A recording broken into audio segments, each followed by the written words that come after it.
Apa yang terjadi kalau kita buka celah sama iblis, sama si jahat? Yohanes 10 ayat 10 bagian A. Pencuri datang untuk mencuri, membunuh, dan membinasakan. Tujuan iblis itu gak pernah kasih yang tulus. Tujuan iblis itu selalu mengiming-iming yang baik, tapi dia mau mencuri, membunuh, dan membinasakan hidup kita. Itu sebabnya jangan pernah toleransikan dosa. Jangan pernah toleransikan untuk ikut-ikut dengan arus dunia. What you tolerate will dominate you. Apa yang Anda toleransikan akan menguasai Anda, akan menjajah Anda.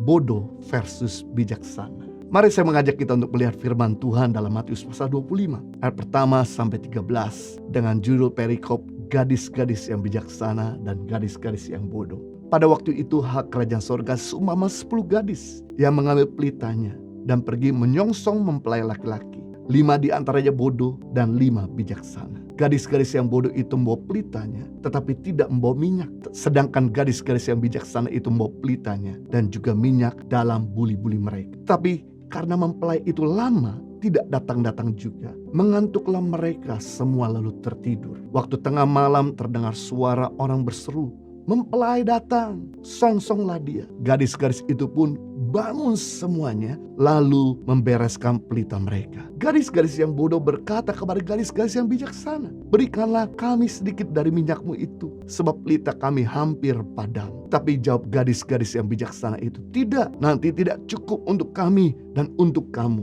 Lebih baik kamu pergi kepada penjual minyak dan beli di situ." Akan tetapi waktu mereka pergi untuk membelinya, datanglah mempelai itu dan mereka yang telah siap sedia masuk bersama-sama dengan dia ke ruang perjamuan kawin. Lalu pintu ditutup. Kemudian datang juga gadis-gadis yang lain itu dan berkata, "Tuan, Tuan, bukakanlah kami pintu." Tetapi jawab ia, "Aku berkata kepadamu, sesungguhnya aku tidak mengenal kamu. Karena itu berjaga-jagalah, sebab kamu tidak tahu akan hari maupun saatnya tiba." Apa yang membedakan 5 gadis bodoh dan 5 gadis bijaksana yang dipakai Tuhan Yesus dalam perumpamaan ini? Apakah gadis bijaksana lebih tahu kapan sang mempelai laki-laki datang? Apakah karena mereka tidak tertidur? Apakah karena mereka membawa pelita lebih bagus dibandingkan 5 gadis yang bodoh? Ternyata jawabannya tidak. Keduanya sama-sama tidak tahu kapan mempelai itu datang. Mereka sama-sama tertidur.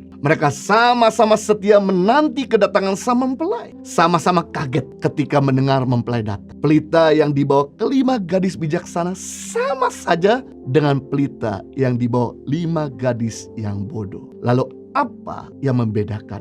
Kelima gadis bijaksana tidak hanya membawa pelita mereka, tapi mereka juga membawa minyak tambahan. Sedangkan 5 gadis bodoh membawa pelita tetapi tidak mempersiapkan minyak tambahan. Ini merupakan kebiasaan buruk manusia. Kebiasaan buruk baru bertindak jika keadaan sudah menjadi genting. Dan hal ini sudah membudaya sejak 2000 tahun yang lalu sampai hari ini. Undang-undang anti teroris dibentuk setelah peristiwa bom Bali. Komisi Pemberantasan Korupsi dibentuk setelah negara dirugikan triliunan rupiah dan lain sebagainya. Kebiasaan ini membuat orang terlena dan berakibat.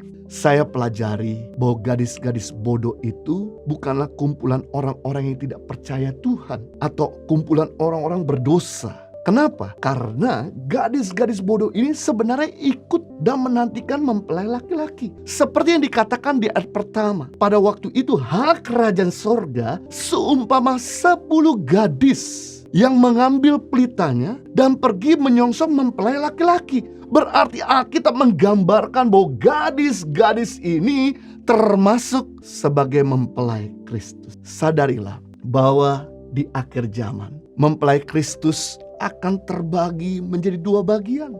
Orang-orang percaya yang bodoh akan masuk neraka dan orang-orang percaya yang bijaksana akan masuk surga. Nah, kita akan belajar sekarang ada 3 ciri-ciri dari gadis-gadis yang bodoh.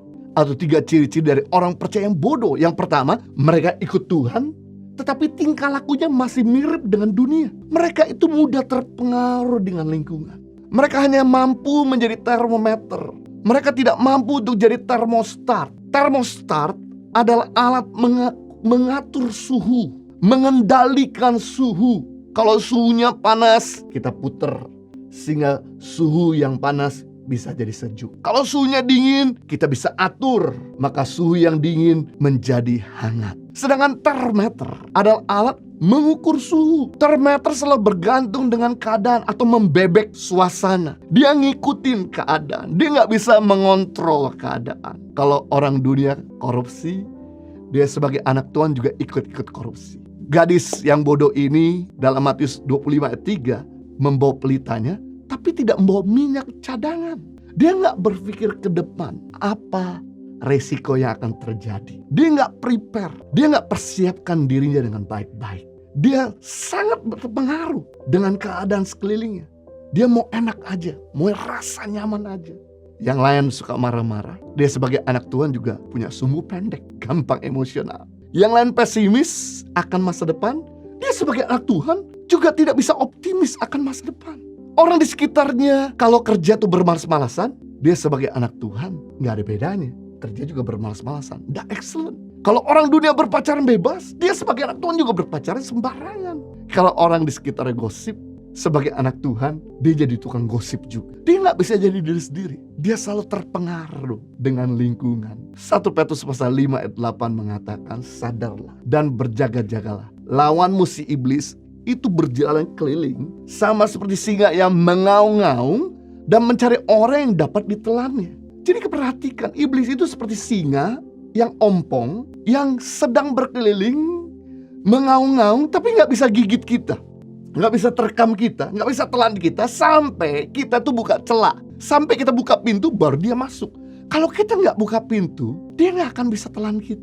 Dia cuma keliling aja, nunggu waktunya kapan dia bisa telan kita. Sama halnya seperti satu gambaran, ketika kita buka celah, maka yang terjadi adalah kita akan dikuasai sama dosa. Kita akan dikuasai oleh si jahat. Coba lempar kapal ke dalam laut. Kapal itu tidak akan pernah tenggelam, asalkan jangan sampai air laut masuk di dalam kapal. Sekali lagi, buang kapal di tengah-tengah laut. Kapal itu akan mengarungi samudra sampai di tujuan. Asalkan satu, jangan sampai air laut masuk dalam kapal. Begitu dia izinkan celah masuk untuk masuk di dalam kapal, maka kapal itu akan tenggelam sampai dasar laut yang paling dalam. Sama hal dalam hidup ini. Sekalipun kita di tengah-tengah dunia yang kotor, yang najis, yang korup, yang jahat, selama kita gak buka celah, selama kita gak ikut-ikutan lingkungan, kita akan mengarungi semua badai kehidupan dan sampai ke tujuan yang Tuhan kehendaki. Apa yang terjadi kalau kita buka celah? Bukan cuma sekedar kapal itu tenggelam. Apa yang terjadi kalau kita buka celah sama iblis, sama si jahat? Yohanes 10 ayat 10 bagian A, pencuri datang untuk mencuri, membunuh, dan membinasakan. Tujuan iblis itu gak pernah kasih yang tulus. Tujuan iblis itu selalu mengiming-iming yang baik, tapi dia mau mencuri, membunuh, dan membinasakan hidup kita. Itu sebabnya jangan pernah toleransikan dosa. Jangan pernah toleransikan untuk ikut-ikut dengan arus dunia. What you tolerate will dominate you. Apa yang Anda toleransikan akan menguasai Anda, akan menjajah Anda. Tidak ada orang yang terikat dengan rokok sejak lahir. Lalu kenapa orang itu terikat dengan rokok? Karena orang itu mentoleransikan 1, 2, 3 batang rokok, akhirnya terikat dengan rokok. Saya gak pernah lihat baby lahir tuh suka merokok. Berarti orang terikat dengan rokok karena mulai mentoleransikan 1, 2, 3 dan akhirnya dia tidak bisa lepas dari ikatannya. Kenapa orang terikat dengan pornografi? Bukan karena orang itu lahir suka nonton pornografi, karena dia mentoleransikan gambar-gambar yang gak betul, makanya dia mengikat dirinya. Kenapa orang terikat dengan drug? Bukan karena lahir suka ngedrug. Sekalipun orang tuanya suka drug, gak pernah anak lahir suka ngedrug. Karena dia mentoleransikan, maka dosa mulai menguasai. Sama kenapa orang berselingkuh? Karena mulai mentoleransikan orang ketiga. lebih dekat dari pasangan hidup kita. Kalau kita mengizinkan orang ketiga lebih dekat dari pasangan hidup kita, jelas, no wonder kita bercerai, kita bertengkar, kita nggak pernah cocok dengan pasangan kita. Karena kita lebih dekat sama orang lain. Kalau kita tahu bahwa ada orang ketiga lebih dekat dari kita, dan kita langsung hold, kita langsung menjauh, kita langsung nggak kontak lagi, kita langsung delete atau block kontak numbernya, ini akan menyelamatkan pernikahan kita. Penting di sini Tuhan mau untuk kita jadi termostat dan bukan termometer. Tuhan mau untuk kita berbeda dengan dunia. Semakin kita berbeda dengan dunia, semakin kuat pengaruh kita akan dunia ini. Seringkali orang berkata, saya pengen sekali mewarnai dunia. Kalau untuk mewarnai dunia atau mengubah dunia, menuntut kita memiliki warna yang berbeda dengan dunia.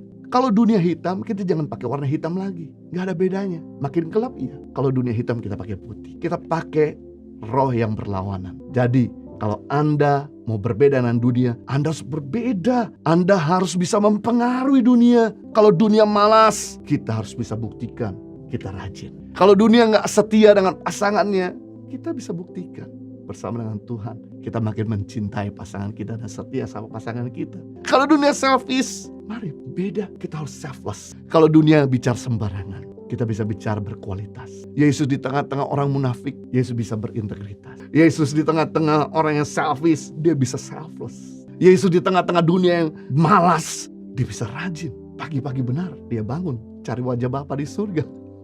Kalau dunia najis, ayo kita pakai roh kesucian. Semakin kita berbeda dengan dunia, semakin kita punya pengaruh yang kuat.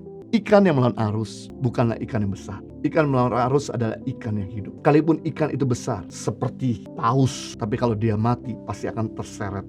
Sebaliknya, sekalipun ikan itu kecil, tapi kalau dia hidup, dia pasti akan melawan arus. Kita bisa lihat di sini. Kita orang Kristen yang hidup atau orang Kristen yang mati? Apakah kita ngikut arus atau melawan arus? Kita bisa lihat kita orang Kristen yang bijaksana atau orang Kristen yang bodoh? Apakah kita ngikut arus atau melawan arus? Orang Kristen yang bijaksana, orang Kristen hidup, dia bisa melawan arus. Dia bisa berbeda dengan sekelilingnya. Dia bisa menjadi teladan. Dia bisa menjadi pilot project. Dia bisa menjadi terang. Dia bisa menjadi panutan, teladan.